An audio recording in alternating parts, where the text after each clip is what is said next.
Yo, what is up guys? Boss Andy nga pala ito mali nagpapakilala, no? And time check 6:15 AM. Date November 21, 2025.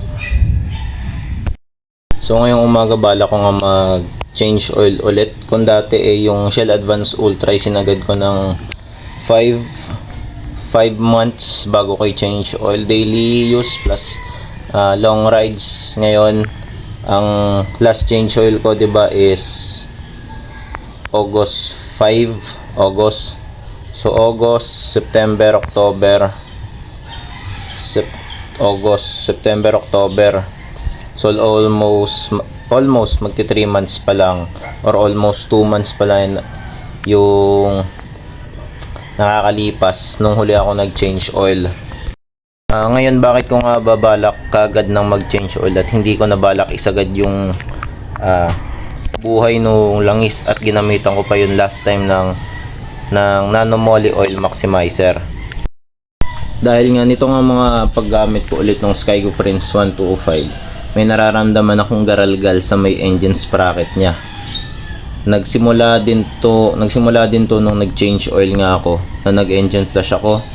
Then Shell Advance Ultra tapos Nano-Moly Oil Maximizer. Naghalo ko yung dalawa sa makina.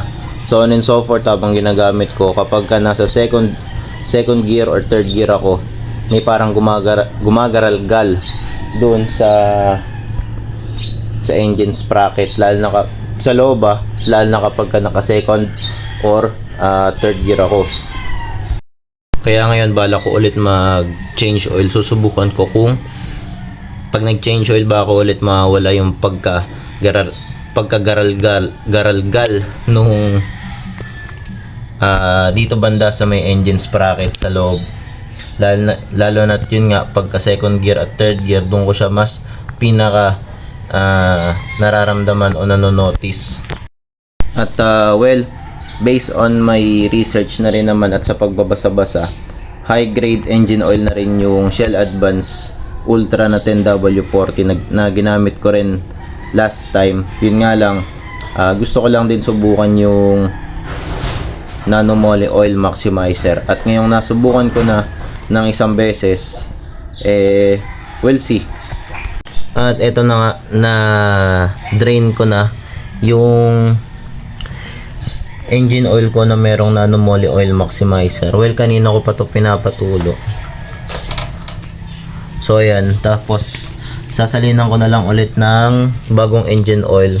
Pero yung gagamitin kong langis, ito pa rin, Shell Advance 10W40. Tapos wala na akong idadagdag na kung ano-ano.